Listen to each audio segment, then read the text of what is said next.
ओम श्री गणेशाय नमः। ओम गुरवे नमः। कराग्रे वसते लक्ष्मीः करमध्ये सरस्वती करमूले तु गोविंदः प्रभाते करदर्शनम।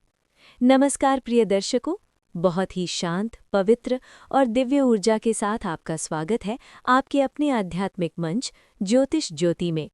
गुरुजी की वाणी में आज हम जानेंगे 9 मार्च 2026 का अत्यंत गहरा और रहस्यमय भविष्यफल मिथुन राशि के जातकों के लिए। आज का ये संदेश केवल सामान्य भविष्यवाणी नहीं है, बल्कि आपकी कुंडली के गहरे संकेतों, ग्रहों की चाल, भावों की स्थिति और आपके जीवन में चल रही अदृश्य ऊर्जाओं को समझने का एक माध्यम है।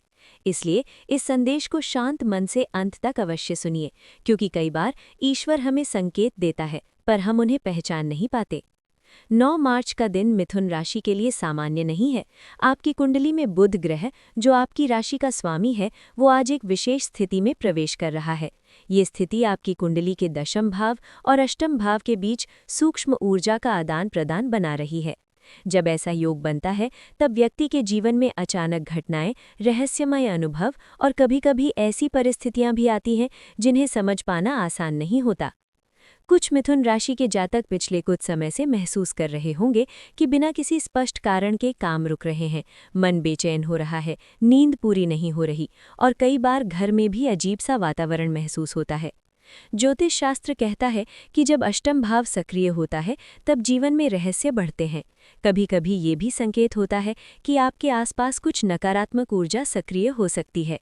अब यहाँ एक बात बहुत स्पष्ट रूप से समझ लीजिए। हर समस्या को तुरंत किसी तांत्रिक प्रभाव या काले जादू से जोड़ देना सही नहीं होता, लेकिन कई प्राचीन ग्रंथों में ये भी लिखा है कि यदि किसी व्यक्ति की कुंडली में अष्टम भाव, राहु और शनि एक विशेष प्रकार का संबंध बना ले, तो व्यक्ति को दूसरों की ईर्ष्या और नकारात्मक ऊर्जा का सामना करना पड़ सकता है। 9 मार्च के दिन कुछ मिथुन राशि के लोग महसूस कर सकते हैं कि जैसे कोई आपकी प्रगति से परेशान है, आपके काम में बाधा डालने की कोशिश हो सकती है। खासकर यदि आपकी कुंडली में छठा भाव और अष्टम भाव सक्रिय हो, तो ये समय आपको सतर्क रहने का संकेत देता है।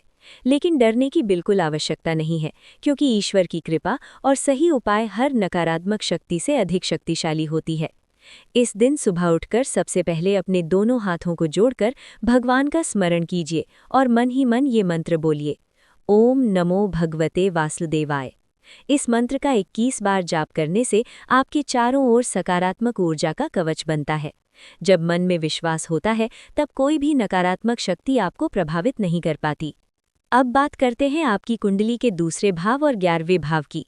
ये दोनों भाव धन और लाभ से जुड़े होते हैं। 9 मार्च के दिन अचानक किसी पुराने काम से लाभ का संकेत मिल सकता है।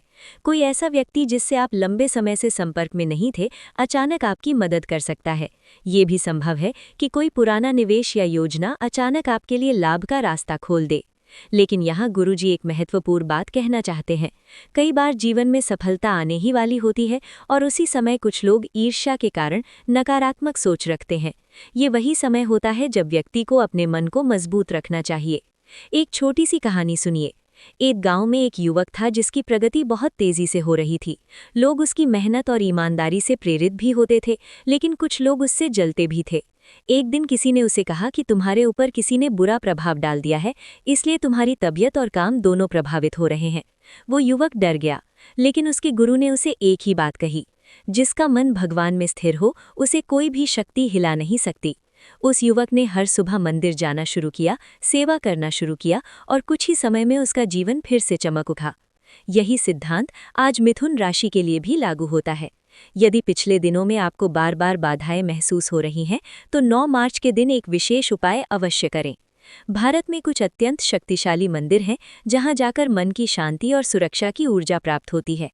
आप यदि कभी अवसर मिले तो इन स्थानों के दर्शन अवश्य करें। काल भैरव मंदिर उज्जैन, महाकालेश्वर ज्योतिर्लिंग, कामाख्या मंदिर, इन स्थानों पर की गई प्रार्थना को बहुत शक्तिशाली माना जाता है।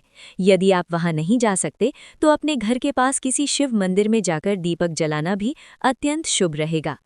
अब आपकी कुंडली के चतुर्थ भाव की बात करें तो ये भाव घर, मानसिक शांति और परिवार से जुड़ा होता है। 9 मार्च के दिन आपको ये समझना होगा कि मन की शक्ति सबसे बड़ी शक्ति होती है। यदि मन में डर बैठ जाए तो छोटी समस्या भी बड़ी लगने लगती है, लेकिन यदि मन में विश्वास हो तो बड़ी से बड़ी बाधा भी छोटी हो जाती है। इसलिए गुरुजी की एक बात हमेशा याद रखिए, अपने मन से कभी मत कहिए कि मैं नहीं कर सकता। हमेशा अपने आप से कहिए, मैं सक्षम हूँ, मैं ईश्वर की संतान हूँ और मैं अपने जीवन में सफलता प्राप्त कर सकता हूँ।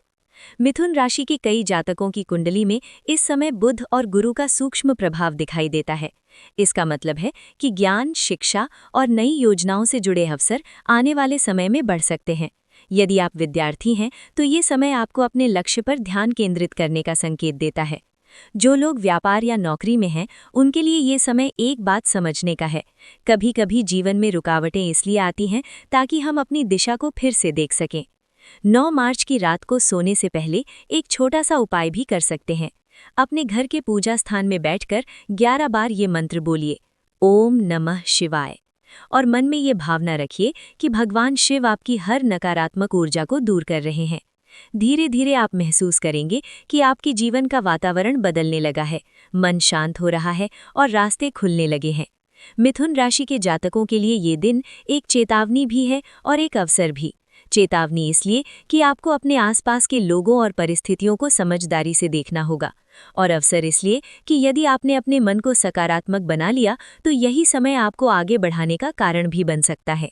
ईश्वर की कृपा से हर अंधेरा खत्म होता है, इसलिए अपने मन में विश्वास रखिए, अच्छे कर्म कीजिए और हमेशा ये याद रखिए कि जो व्यक्ति सच्चाई और भक्ति के मार्ग पर चलता है उसे कोई भी नकारात्मक शक्ति लंबे समय तक प्रभावित नहीं कर सकती। आगे की गहरी भविष्यवाणी, ग्रहों के और भी रहस्य, कुंडली के अन्य भावों के संकेत और आने वाले समय के विशेष योग हम आगे बताएंगे।